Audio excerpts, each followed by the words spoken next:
Great Captain Supervisor, he finally managed to say, "I'm not sure what you mean." "Please," Grammel requested, showing a hint of genuine emotion for the first time, "don't toy with me." "You were observed conversing with a local person," the last words uttered with obvious distaste, "whose presence here is barely tolerated by the imperial law. She remains always just the safe side of illegality. Despite personal feelings, deporting her illegally and unnecessarily would irritate certain segments of the populace who find her amusing. Besides, it would be expensive. You were seen showing her a small glowing red stone. Something you acquired during your illegal sojourning on Sarcopus, perhaps?" Luke's thoughts were in turmoil. Unquestionably some informant of Grammel's, probably the tiny cloaked figure the Captain Supervisor had talked with some minutes ago, had seen the shard of Kyber crystal that Hala had presented to them. But the spy hadn't seen Hala bring it out and show it to Luke. So Grammel and his spy were assuming that the stone was something Luke had brought with him and was showing to Hala. Which was fine for the old woman, he thought. She shouldn't be drawn into this now. For an awful moment Luke thought that Grammel might be a force sensitive with the knowledge and ability to operate the crystal, or at least to sense its special property. But a hasty reaching out revealed only the usual vapid vacuum associated with normal humans hovering about Grammel's mind. He couldn't suspect anything about the fragment's real importance. Nevertheless, Luke balked at turning over the precious splinter to a servant of the Empire. Grammel wasn't one to waste time. "Come on, young man. You seem like a sensible sort. Surely it can't be worth additional inconvenience to you." "Really," Luke insisted, stalling frantically, "I don't know what you're talking about." "Oh, if you will press me," Grammel responded, not particularly displeased. He turned his attention to the princess, who continued to sit on the floor nursing her bruises. "The young lady is something more than a business associate, maybe. She means something to you." Luke shrugged elaborately. "She means nothing to me." "Fine," said the Captain Supervisor. "Then you won't mind what's going to happen next." He gestured to the sergeant. The armor-clad soldier walked over and reached down for the princess. Leia reached up to grab his hand, slipped a leg under his, and pulled and kicked simultaneously. As the trooper went crashing to the floor, she was rushing for the doorway, calling for Luke to follow. No matter how she tried the door key and switch, it wouldn't open for her. "You're wasting your time, my dear," Grammel advised her. "You should have gone for his weapon. The door is key to me personally, to certain close members of my staff, and to troopers who have the proper resonator built into their armor. You don't qualify at any level, I'm afraid." Angry now, the sergeant was back on his feet, moving toward her with open arms. She started to run past him, stumbled, and went sprawling to the floor. Grammel loomed over her, his right hand forming into a fist. "No," Luke exclaimed at the absolute last possible moment. Grammel's hand paused in midair as he glanced back at him. "That's much better," he advised Luke. "Better to be sensible than obstinate. I'd find the stone anyway, of course, but you'd find the finding unpleasant." Luke unsnapped a pocket, reached in. "You can't," a voice objected. He turned to see the princess staring up at him. Evidently she'd come to believe at least part of Hala's story. Or maybe, he corrected himself, she was simply playing out her part of the petty thief reluctant to part with hard-won goods. "We've no choice." As long as Grammel didn't ask for names, he saw no point in volunteering any, faked or otherwise. Unwrapping the small box, he handed it to the expectant administrator. Grammel eyed it, asked a question Luke hadn't prepared for. "What's the combination?" For a second, Luke panicked. If he confessed that he didn't know the combination, his whole carefully fabricated lie would disintegrate here and now. So he took the only gamble he could. "It's open." Both he and Leia held their breath as Grammel touched the tiny catch. There was an audible click. Luke had never bothered to re-scramble the combination after Hala had given him the box. Captain Supervisor Grammel stared fascinated at the fragment of glowing crimson. Very pretty. What is it? I don't know, Luke lied. I have no idea what kind of gem it is. Grammel looked sternly at him. It's true. I'm no gemologist or chemist. There, that much was easily said. Is the glow natural, Grammel inquired, or the result of external excitation? He moved the gem around in the box with a probing finger. I've no idea. It's glowed ever since we've had it, so I'd hazard a guess that it's a natural property of the stone.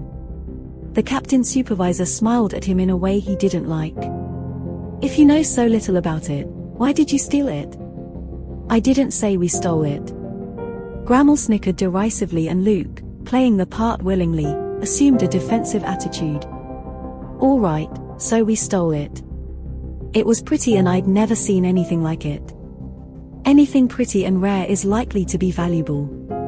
You told me your field of expertise was extortion, not burglary, Grammel countered. The thing intrigued me and I had the chance to swipe it, so I did, Luke responded with a touch of belligerent bravado. Apparently that was the right approach. Sensible, Grammel conceded. He turned his gaze back to the splinter. I don't recognize it either. As a gem it's not very impressive, not facete or even trimmed for cutting. But you're right about it being unusual. The radiant property alone is enough to mark it as that. Abruptly, he stopped turning it over and over with his finger, moved his hand away. It's not harmful, is it? Not so far, Luke conceded, affecting an attitude of sudden concern. Let Grammel sweat a little. You haven't suffered any ill effects since it's been in your possession. Not until we were brought here. That almost produced laughter from the administrator. I think, he went on slowly, putting the box down on his desk and moving away from it, that I'll have it analyzed professionally before I come to any conclusions about it. He looked up amiably at Luke. It's been confiscated, of course. You may consider it your fine for being involved in the fight. We were the ones assaulted, Luke argued, for appearance's sake. Are you disputing my judgment? Grammel asked dangerously. No, Captain Supervisor. That's good. I can see that you're an intelligent young man. Pity your companion works her mouth to the exclusion of her brain. Leia glared at him, but for once had the sense not to say anything. I believe we can work something out. Meanwhile, it remains that you two are here on this world illegally, in defiance of a great deal of Imperial effort to keep this installation a secret. So you will be detained until I can verify your story. Luke started to speak but Grammel waved him to silence. No, don't bother with names. I'd expect you to offer me an alias anyway. We'll take retinal prints, natural portraits and other suitable information. I have contacts on Sarcopus, both legal and not so. If they send me back information that you two are known petty criminals on that world, and judging from your story you ought to be known, then what you've told me will be substantiated and we'll adjust relationships accordingly and not necessarily to your detriment. If it turns out that no one unearths any information on you, or information that conflicts with what you've said, then I'll have to assume that everything you've told me is pure fabrication. In that unfortunate event I'll be forced to resort to indelicate methods of obtaining the truth. Luke would have preferred any kind of smile to the empty, inhuman expression Grammel wore as he said that. But there's no reason why we can't be pleasant about things until then. Sergeant. Captain Supervisor, the non-com acknowledged, stepping over smartly. See these two escorted to the restraining area. Which cell, sir? The maximum secure holding pen, Grammel replied, his face unreadable. The sergeant hesitated. But, sir, that cell's already occupied. Its occupants are dangerous. They've already put 3 men in the infirmary. No matter, Grammel insisted indifferently. I'm sure these two can handle themselves. Besides, prisoners don't fight other prisoners. Not too often, anyway. What are you talking about? The princess demanded to know, climbing to her feet. What are you caging us with? You'll find out, Grammel assured her pleasantly. Several troops entered the room and boxed themselves around Luke and Leia. Please try to keep yourselves alive until I can check on your story. I'd be distressed if it developed that you've been telling me the truth and couldn't survive the company of your cell companions long enough to be released. We've been honest with you. Luke insisted, sounding desperate. Sergeant. The noncom led the two prisoners to the exit. Grammel ignored Luke's entreaties to know what they were being sent to. When they were gone and the chamber was quiet again, the captain's supervisor spent several minutes gazing at the glowing fragment of crystal. Then he touched a switch behind his desk. Another door opened and a small cloaked figure entered the room for the second time. That's the thing you saw, Bot, said Grammel, gesturing at the open box sitting on the desk. A nod from the hooded shape. You know what it is? A negative shake this time. Neither do I, Grammel confessed. I think the youth underestimates its strangeness. I've never seen or heard of anything remotely like it. Have you? Another sideways shake of the hooded skull.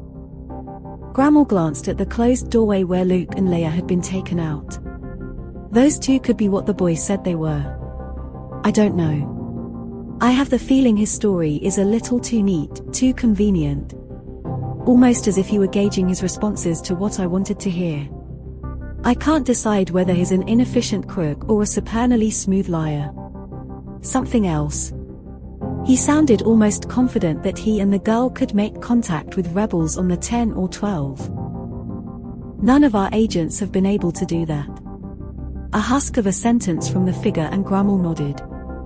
I know that the rebels have ways of separating true traitors from our people, but the boy's confidence still troubles me. It seems misplaced in a petty criminal. And the girl had more spirit than her type normally displays. I'm puzzled, Bot. But I think there might be something important in all this.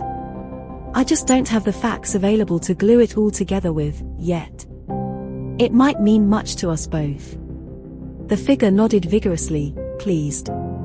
Grammel reached a decision. I'm going to have to contact higher authority. I don't like the idea of sharing anything like this, but I don't see a way around it. He jerked his head contemptuously toward the door. In any event, we'll cut the truth out of them before anyone of importance can get here. Leaving the desk, he walked to the wall behind it and touched a small switch. A section of wall vanished, leaving revealed behind it a blank screen of golden hue. Grammel adjusted another control. A panel awash with dials and studs slid out of the wall beneath the reflective screen. Further adjustment, and then he spoke into a protruding VO pickup. I have a deep space communication of the first priority for Governor bin Asada, on the territorial administrative world of Jindine. He glanced back at the cloaked form for reassurance, was rewarded with a nod. Call is being processed, a computer voice declared flatly. Visual static appeared for a moment, then the screen cleared with gratifying speed. By imperial distances, Jindine was not very far away. The portrait that appeared on the screen was of an overweight, swarthy individual whose most outstanding feature was a series of chins falling in steps to the upper part of his shirt. Curly black hair, touched with white at the sides and dyed orange in a spiral pattern on top, crowned the face like seaweed on some water-worn boulder. Dark eyes squinted perpetually, their pink pupils ever sensitive to light. I have work to do, Governor Asada grunted in a porcine contralto. Who calls and what for? With that smug, powerful visage looming over him on the screen, much of Grammel's customary assurance melted away. His own words came out sounding shaky and subservient. It is only I, Governor, a humble servant of the Emperor, Captain Supervisor Grammel. I don't know any Captain Supervisor Grammel, the voice said. I am in charge of the secret mining colony on Sakarpas 5, sir, explained Grammel hopefully. Asada paused momentarily, looked up from the tape he was inspecting. I am familiar with the Imperial operations in that system, he replied guardedly. What business do you have that requires first priority with me? The huge bulk leaned forward. It had better be important, Captain Supervisor Grammel. I know you now. Yes, sir. Grammel bowed his head repeatedly to the screen. It's a matter involving two strangers who somehow sat down here secretly. Two strangers and a peculiar bit of crystal they had in their possession. The people aren't important, but as you, sir, are widely famed as an expert on unusual radiations, I thought perhaps. Don't waste my time with flattery, Grammel, Esada warned. Since the Emperor dissolved the Senate, we regional governors have been overwhelmed with work. I understand, sir, Grammel said hastily, rushing to gather up the tiny box containing the stone. He held it so that the vice pickup in the room could see it. Here it is. Esada peered at it. Strange. I've never seen anything like that, Grammel. The radiation is generated from within. Yes, sir, I'm certain. I'm not, the governor replied, but I admit it looks to be so. Tell me more about the people who had it. Grammel shrugged. They're nothing, probably just a couple of petty thieves who stole it, sir. A couple of petty thieves penetrated and landed in secret on Sakarpas 5, said the governor disbelievingly. I think so, sir. A boy and a young woman. Young woman, Esada repeated. We've heard rumors from Sakarpas 4, about an important meeting that the underground leaders there were preparing for. A young woman, you say? Would she be dark-haired, fiery-tempered, perhaps even a touch sarcastic? The very person, sir, a startled Grammel stammered. You have identified them? No, sir. We've only just imprisoned them.